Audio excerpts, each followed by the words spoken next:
Querido General de Ejército Raúl Castro Ruz, primer secretario del Comité Central del Partido Comunista de Cuba.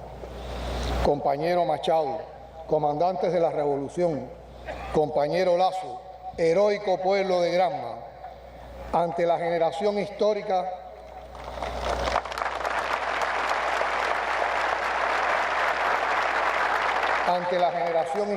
que nos acompaña, pronunciaré las palabras centrales de este acto en la misma plaza donde el comandante en jefe, en igual fecha de 2006, presidió y clausuró por última vez una conmemoración del Día de la Rebeldía Nacional. Cuando la dirección de nuestro partido me encargó hablar hoy aquí, recordé aquel momento y pensé en el significado de la tradición que comenzó hace 60 años. En un viaje a la inversa del nuestro, miles de campesinos a caballo tomaron la Plaza de la Revolución José Martí de La Habana con Camilo Cienfuegos al frente. Al menos 2 de ellos se treparon a las farolas como si fueran palmas para saludar a Fidel. Esos guajiros, con sus machetes en la mano, le mostraban al mundo el rostro más auténtico de una revolución de los humildes, por los humildes y para los humildes. Con aquel acto comenzaron las actividades conmemorativas del 26 de julio, una fecha que el odio ensangrentó y el amor convirtió en fiesta de homenaje a los hijos de la generación del centenario. Me preguntaba cómo y en nombre de quiénes debo hablar hoy, teniendo en cuenta que en estos actos, por tradición, siempre se pronuncian 2 discursos, el de la provincia sede de la celebración y el de los protagonistas de la historia. En nombre de los granmenses habló el compañero Federico Hernández, primer secretario del partido en la provincia. Las palabras centrales de todas las conmemoraciones anteriores solo han estado a cargo de Fidel, Raúl, Ramiro Valdés y Machado Ventura. Puede parecer un detalle, pero resulta relevante que los protagonistas de la historia, vivos, lúcidos, activos en su liderazgo político, le encomienden a la nueva generación de dirigentes del país pronunciar las palabras centrales en una de las conmemoraciones más trascendentes de la historia revolucionaria.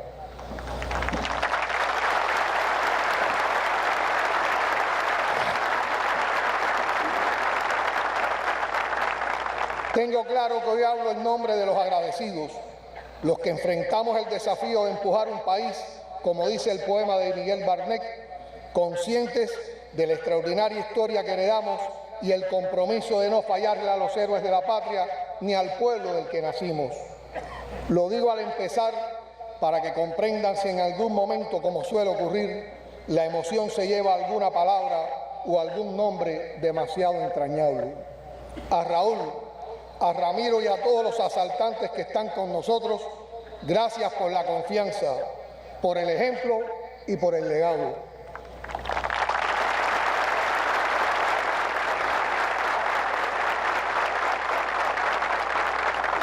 La historia, qué peso tan descomunal tiene la historia en nuestras vidas. Es justo decirlo aquí, donde ella empezó a expresarse como nación hace 151 años. Quien que se siente y se diga cubano puede pasar por la de Majagua, por Yara, por Manzanillo, por Jiguaní, por Dos Ríos, por La Plata, por Guisa, por Bayamo, por sus calles y sus plazas, sin percibir que la historia nos juzga. ¿Quién puede cruzar el Cauto, subir las lomas de la Sierra Maestra o mojarse los pies en la playa de las Coloradas sin estremecerse de respeto y culto al heroísmo? Quien que lea la historia me absorberá puede olvidar las palabras de Fidel al explicar por qué se escogió la fortaleza militar de Bayamo para uno de los asaltos, y cito: a Bayamo se atacó precisamente para situar nuestras avanzadas junto al río Cauto. No se olvide nunca que esta provincia, se refería a la antigua provincia de Oriente, que hoy tiene 1,5 millones de habitantes, es sin duda la más guerrera y patriótica de Cuba. Fue ella la que mantuvo encendida la lucha por la independencia durante 30 años y le dio el mayor tributo de sangre, sacrificio y heroísmo. En Oriente se respira todavía el aire de la epopeya gloriosa y al amanecer, cuando los gallos cantan como clarines que tocan diana llamando a los soldados y el sol se eleva radiante sobre las empinadas montañas, cada día parece que va a ser otra vez el de Yara o el de Baire. Fin de la cita. Por eso al saludarlos hoy les decía, heroico pueblo de Granma. Esta provincia, honrada con el nombre de la nave que trajo a tierra cubana a 82 de sus hijos, dispuestos a ser libres o mártires en 1956, es también cuna de nuestra nacionalidad, de nuestro himno, de la revolución que comenzó Céspedes en 1868 y del ejército rebelde que la trajo a nuestros días con Fidel al frente. No es casual, por tanto, que en Granma esté el segundo cuartel asaltado aquella mañana de la Santa Ana, el Carlos Manuel de Céspedes de Bayamo, que hoy convertido en parque museo, lleva el honroso nombre de Ñico López, uno de los jefes de la acción en esta ciudad, gran amigo de Raúl, en cuyo despacho ocupa un lugar de honor la foto del muchacho de los grandes espejuelos negros. Ñico es inspiración un día como hoy en Bayamo. Nuestros hijos y los hijos de sus hijos deben conocer la historia de ese joven descendiente de migrantes gallegos, que no era bayamés, sino habanero, que tuvo que dejar la escuela y trabajar desde niño para ayudar a su familia, que fue de los organizadores de las acciones de hace 66 años y logró salvar la vida batiéndose heroicamente en las calles de esta ciudad, que ya en la capital se asiló en una embajada y emigró a la Guatemala en ebullición de los tiempos de Jacobo Arbenz.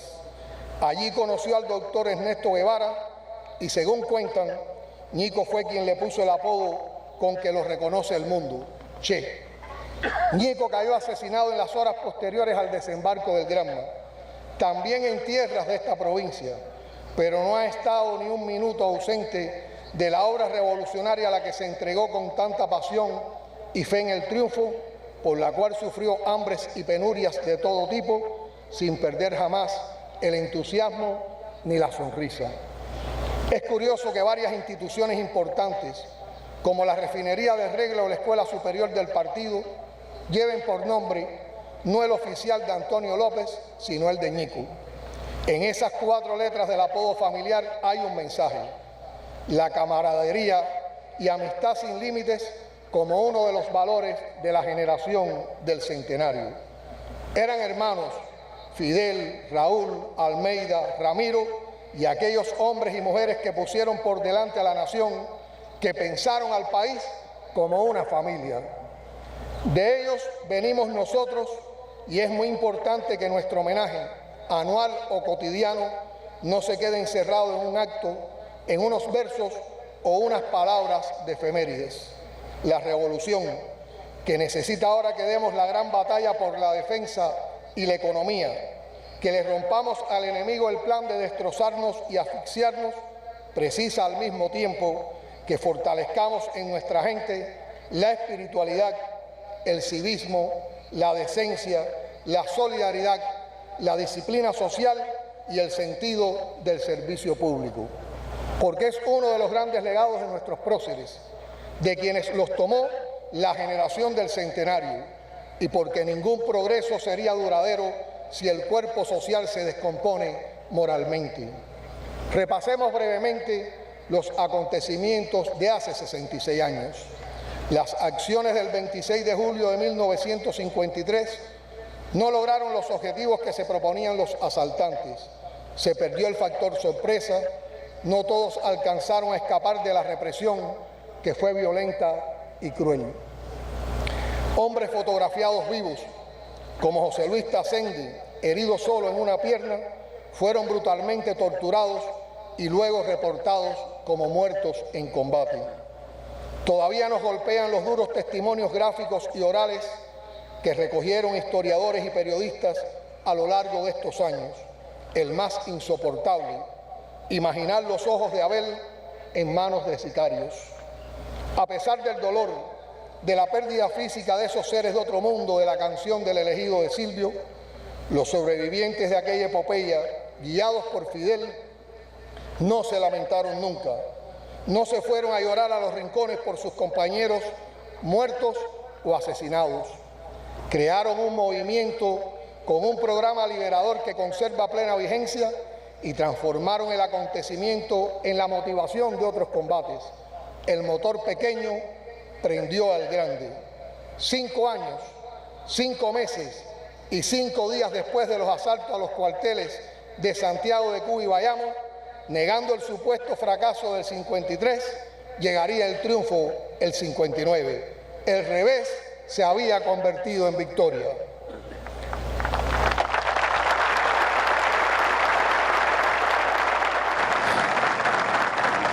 La explicación del milagro de que un grupo de hombres terminara derrotando a uno de los ejércitos mejor armados del continente solo puede encontrarse en los valores humanos más sobresalientes de la generación del centenario: sentido de la justicia, lealtad a una causa, respeto por la palabra empeñada, confianza en la victoria, fe inconmovible en el pueblo y la unidad como principio.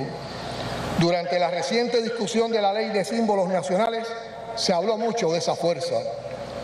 La unidad aparece representada en el escudo desde los tiempos fundacionales por el apretado haz de varas que va de la base a la parte posterior como columna vertebral de la nación. Nuestros padres y maestros nos enseñaron que era fácil quebrar las varitas separadas, pero es imposible partir un haz de varitas unidas. Cuando convocamos a pensar como país, estamos pensando en la fuerza física absoluta que hay en un haz de varas que solas se podrían quebrar con facilidad. Nos toca pensar como país porque nadie va a pensar por nosotros. Y el gigante con botas de 7 leguas que va por el cielo engullendo mundos, hace tiempo dejó de ser una metáfora visionaria de Martí para transformarse en una cruel certeza de lo que nos espera si por ingenuidad o ignorancia subestimamos o creemos que no es para nosotros el plan de reapropiación de nuestra América que ha emprendido el imperio con la bandera de la doctrina Monroe en el mástil de su nave pirata. Venezuela cercada, robada, asaltada literalmente con la aprobación o el silencio cómplice de otras naciones poderosas y, lo que es peor, con la vergonzosa colaboración de gobiernos latinoamericanos, es hoy el más dramático escenario de la crueldad de las políticas del imperio en decadencia, que combina comportamientos de policía del mundo con los de juez supremo de la aldea global. La OEA, cada vez más desprestigiada y servil, tira alfombra roja a la posibilidad de una intervención militar. La zona de paz que la CELAC acordó en La Habana para preservar a la región de la violencia de la guerra convencional sobrevive a duras penas por la voluntad de naciones dignas de Latinoamérica y el Caribe.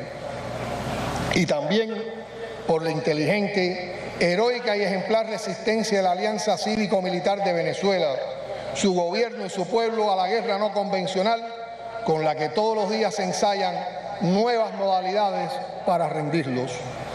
Con desprecio absoluto por lo que un día fue la más sagrada conquista de la comunidad de naciones del planeta, la legalidad internacional, la actual administración estadounidense vive amenazando a todos, incluso a sus socios tradicionales, y agrediendo hasta a sus servidores incondicionales.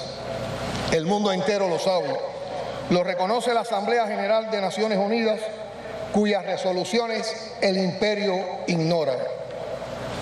Lo sufrimos desde hace 60 años, varias generaciones de cubanas y cubanos impedidos de construir una nación a la medida de nuestros sueños.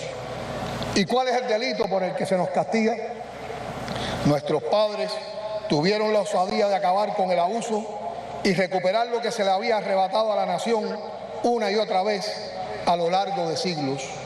En primer lugar, la tierra, comprada por transnacionales yanquis al ridículo precio de $6 la hectárea, al final de la larga y cruenta guerra de 30 años que terminó con un pacto entre el pujante imperio en gestación y la vieja metrópoli decadente en el cruce de siglos. La colonia sustituida por la neocolonia, la intervención. ¿Por qué la reforma agraria?, se preguntaban los autores de la encuesta de trabajadores agrícolas cubanos realizada por la Agrupación Católica Universitaria en 1956-57. Un estudio que la ley Helms-Burton nos provoca a desempolvar. En el campo, y especialmente los trabajadores agrícolas, están viviendo en condiciones de estancamiento, miseria y desesperación difíciles de creer, afirmaban los autores del estudio.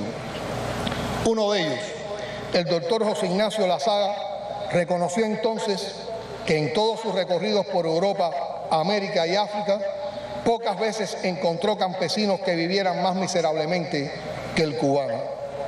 Falta decir que trabajar la tierra no significaba poseerla. Cuando a aquellos trabajadores agrícolas desnutridos, analfabetos, desesperanzados, se les preguntaba cuál era su mayor necesidad, prácticamente todos solo pedían trabajo, ni siquiera tenían ese derecho garantizado la mitad del año. El grado de pobreza material y social de nuestros campos impresionó tanto a los encuestadores que en las conclusiones afirmaban: ya es hora de que nuestra nación deje de ser feudo privado de algunos poderosos. Tenemos la firme esperanza que dentro de algunos años Cuba será no propiedad de unos pocos, sino la verdadera patria de todos los cubanos. La Constitución de 1940, conquistada prácticamente a sangre y fuego por los revolucionarios de la época, se había planteado la reforma agraria, pero la ley no llegó hasta mayo de 1959.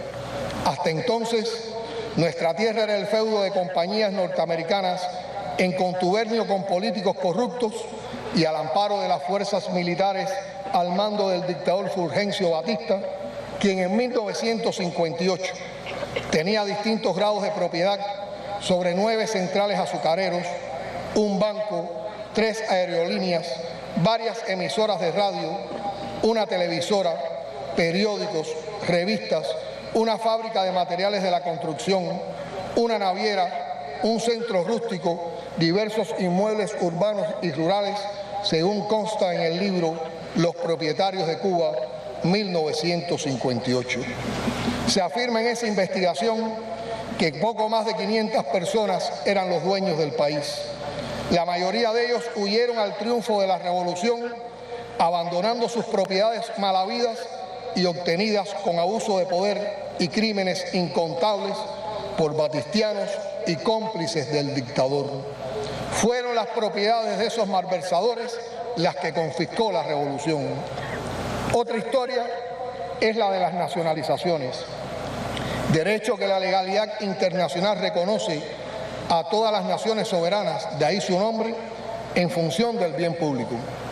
También se apoya en una ley que respalda la Constitución del 40 y prevé indemnizaciones que Cuba negoció con otros gobiernos, como se negocian las nacionalizaciones, excepto con el de Estados Unidos, que se negó a hacerlo, confiando en que podrían retomarlo todo en poco tiempo por la fuerza.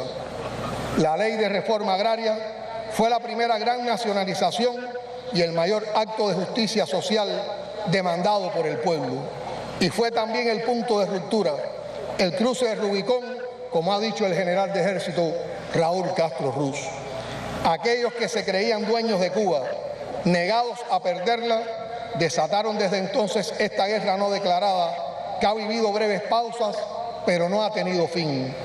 Para confundir a la opinión pública y darle a esa confrontación una legalidad que no tiene, se fabricó la Helms-Burton, engendro jurídico donde se mezclan los afanes imperiales de dominio sobre nuestros destinos y el revanchismo de los nostálgicos del batistato.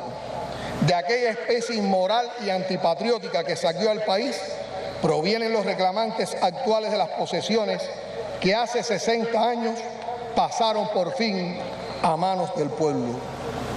Incapaces de hacerlos por sí mismos, los ladronzuelos de esta época se amparan hoy en una ley sin poder alguno sobre Cuba, para recuperar bienes confiscados por ser fruto de malversación o bienes abandonados por temor a la justicia popular. Me permito advertirles que los descendientes de aquella caballería mambisa y campesina que tomó la plaza en 1959 para saludar a la revolución victoriosa, heredó la tierra y los machetes de sus antepasados, y no dudarían en blandirlos bien afilados contra quienes intenten arrebatarles la tierra que esa revolución les entregó.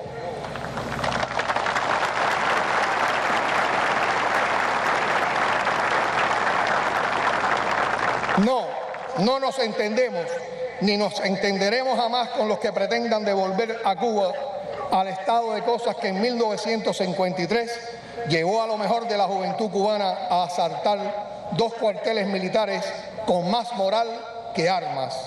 El programa del Moncada, brillantemente expuesto por el joven Fidel Castro en su alegato de defensa, habla claramente de las razones que los llevaron al combate aquel 26 de julio.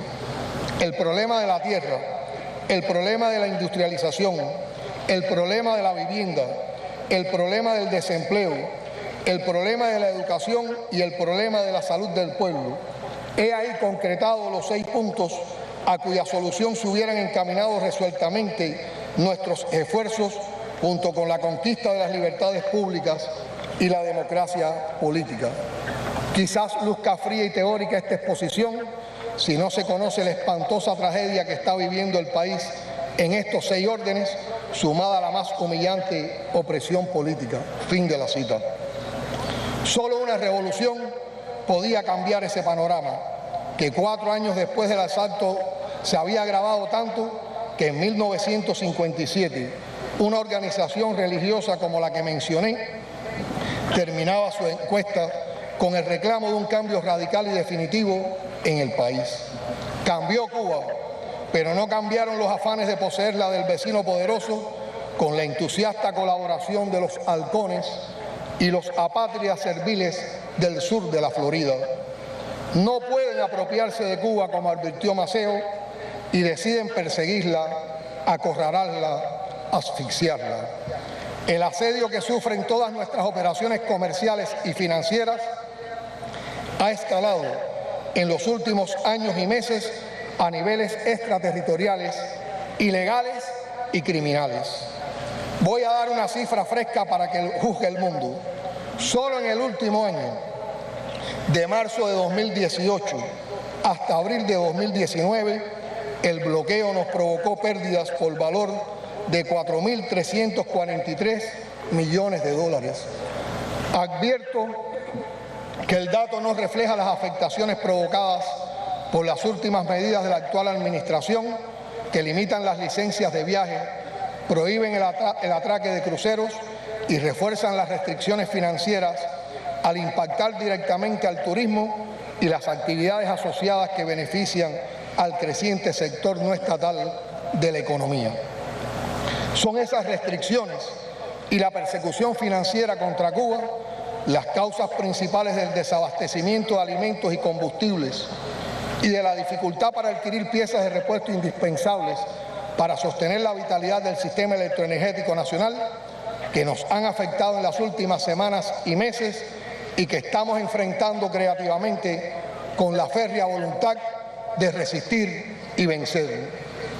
Tras 6 décadas de acoso a la más simple transacción cubana, las pérdidas acumuladas ahora alcanzan 922.630 millones de dólares, considerando la depreciación del papel verde frente al oro. El cerco se cierra cada vez más sobre nuestro país, como en torno a Venezuela, Nicaragua y cualquier otra nación que se niegue a aceptar el plan imperial para su destino. Hoy denuncio ante el pueblo de Cuba y el mundo que la administración de los Estados Unidos ha comenzado a actuar con mayor agresividad para impedir la llegada de combustible a Cuba. Con crueles acciones extraterritoriales de bloqueo, hoy se trata de impedir por todos los medios el arribo a puertos cubanos de los tanqueros, amenazando brutalmente a las compañías navieras, a los gobiernos de los países donde están registrados los buques y a las empresas de seguro. El plan genocida es afectar aún más la calidad de vida de la población, su progreso y hasta sus esperanzas, con el objetivo de herir a la familia cubana en su cotidianidad, en sus necesidades básicas y paralelamente acusar al gobierno cubano de ineficacia. Buscan el estallido social. Qué poco nos conocen. ¿Cuándo acabarán de entender que la heroica familia cubana es capaz de enfrentar y resistir con dignidad los peores asedios y seguirse amando, aún en la distancia, porque nada ni nadie puede dividirla?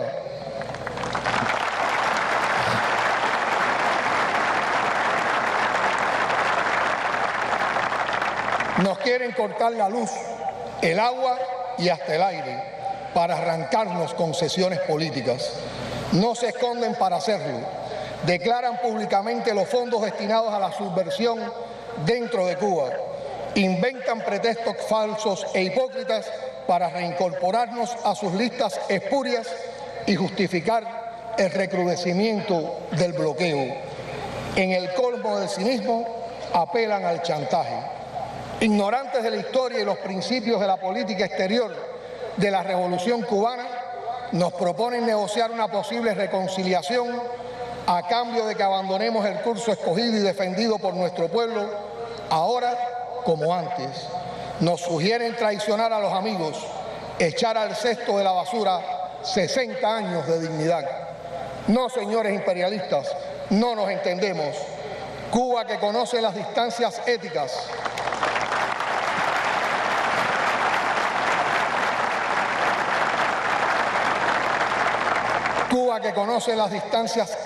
y políticas entre esta administración estadounidense y los más nobles ciudadanos de ese país, no ha renunciado a su declarada voluntad de construir una relación civilizada con Estados Unidos, pero tiene que basarse en el respeto mutuo a nuestras profundas diferencias. Cualquier propuesta que se aparte del respeto entre iguales no nos interesa. Y en cuanto al pueblo norteamericano,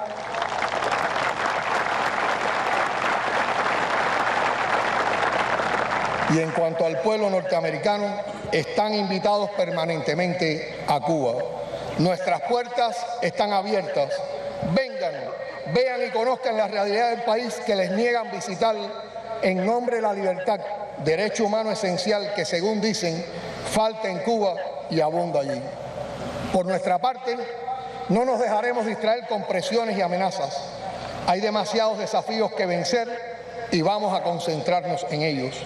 En primerísimo lugar, la invulnerabilidad económica y militar del país, el ordenamiento jurídico, la derrota de cuanto obstáculo interno o externo persista, sea el burocratismo, la insensibilidad o la corrupción, que no pueden aceptarse en el socialismo. Y al imperialismo, ni tantico así, frase del Che y enseñanza permanente de la revolución.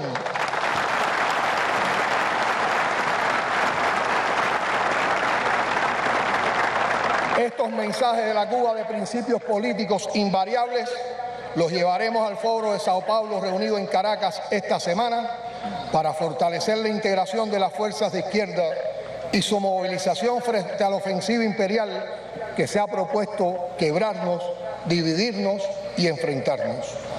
Queridos compatriotas, lo que hemos encontrado en nuestros recorridos por esta provincia y escuchamos en el discurso de su primer secretario, Federico Hernández, son resultados económicos y sociales importantes.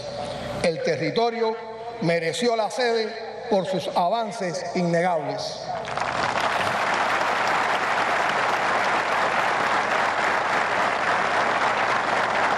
Destaco principalmente el 80% de explotación de las tierras cultivables y el impulso a los polos productivos para el autoabastecimiento municipal, por la contribución que pueden hacer a la sustitución de importaciones en renglones como el arroz, alimento básico en la dieta de la familia cubana. Pero siempre hay peros. Las autoridades del territorio reconocen que aún con récords productivos importantes están lejos de sus potencialidades. Es una realidad común a todo el país, donde la batalla por el desarrollo es una intensa y fatigosa carrera de obstáculos de todo tipo. El primero y determinante, el bloqueo norteamericano. El segundo, las prácticas incompatibles con el socialismo que ya hemos señalado en las intervenciones ante los economistas, los intelectuales y artistas y en la Asamblea Nacional. No me cansaré de insistir en el deber de pensar como país, de espantar el egoísmo, la vanidad, la desidia, la chapucería, el no se puede.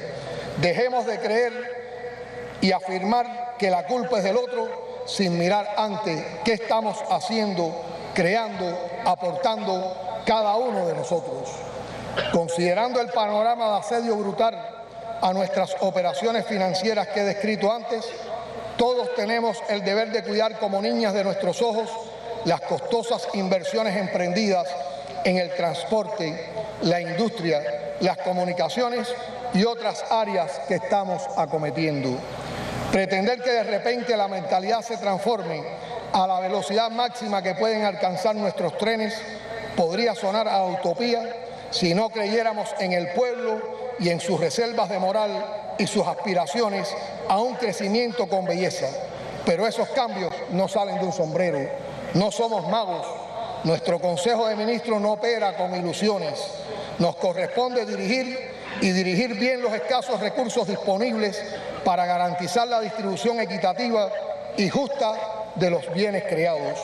Estamos impulsando la producción nacional con eficiencia y competitividad, las exportaciones y la sustitución de importaciones, la inversión extranjera, los encadenamientos productivos, el empleo de la ciencia, la técnica y el talento de nuestras universidades para innovar, el gobierno electrónico y la comunicación como elemento fundamental en la pelea por destrabar y arrancarle un pedazo, lo más grande que se pueda, a los problemas de cada día. Se aprecia un nivel de respuesta que entusiasma, pero no basta. Las circunstancias nos obligan hoy, como nos han obligado siempre, a imponerle un ritmo de avance superior a nuestras metas, a exigir, a controlar, a desterrar la rutina y a verificar en los hechos si la fórmula que empleamos ayer es efectiva o hay que renovarla. Debemos sancionar fuerte y oportunamente a los que no entiendan que hoy defender la patria pasa por cuidar y proteger sus escasos bienes materiales. Si el gobierno se consagra a mejorar la vida de nuestros ciudadanos, gobierno y ciudadanos deben impedir que se maltrate, ensucie, descuide lo que tanto costó adquirir.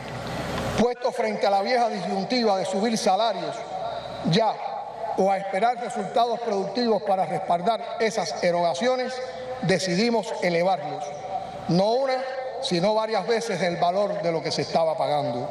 Tampoco esperamos terminar el año para empezar a aplicar esta medida tan popular como dependiente de lo que seamos capaces de hacer todos para que se traduzca en crecimiento. Pero para sostener esa y todas las medidas de beneficio social que sea posible, es preciso producir más y elevar la calidad de los servicios. Nuevas medidas propuestas por el pueblo deberán aprobarse en las próximas semanas y meses. Vamos por más no es una consigna, es la traducción al lenguaje de gobierno de la respuesta política al enemigo con quienes quieren robarnos la tierra, la casa, las escuelas, los hospitales, los círculos infantiles, las fábricas, las playas, los puertos y aeropuertos. No nos entendemos. Es la concreción en la práctica de nuestra voluntad de no dejarnos distraer por las presiones y amenazas y resistir creativamente sin renunciar al desarrollo. Los años duros impuestos por el asedio del imperialismo no pueden ocultar verdades como puños bajo el manto de la desmemoria, ha escrito la querida intelectual Graciela Pavolotti en su más reciente artículo, donde también nos recuerda que porque la lucha no ha concluido, siempre es 26. Sí.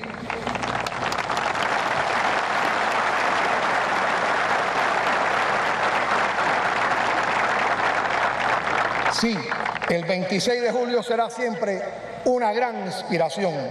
Y pensando como país, quiero retomar una consigna de los años de trabajo en provincias, cuando convocábamos al pueblo motivados por la significación de esa fecha. Trabajemos todos por hacer de cada día del almanaque un 26, de cada mes del calendario un julio, de cada compromiso un Moncada victorioso. El mundo verá lo que somos capaces de hacer y el mundo nos acompañará en nuestra resistencia. Es hora de hacer un nuevo y urgente llamado a su conciencia. Podemos empezar o terminar esa convocatoria con unos versos de quien siempre dijo sí a la revolución. Roberto Fernández Retamar, ensayista y poeta, intelectual enorme que se nos ha ido apenas. Expliquemos con sus bellas palabras qué somos y qué estamos haciendo a pesar de los fuegos y los cercos. En su poema Quien puede interesar, escribió Roberto: a lo largo de toda la isla somos menos que los que diariamente deambulan por una gran ciudad. Somos menos, un puñado de hombres sobre una cinta de tierra batida por el mar, pero hemos construido una alegría olvidada. Por esa alegría que seguimos construyendo, vamos por más, porque todos somos Cuba y somos continuidad. Patria o muerte, venceremos.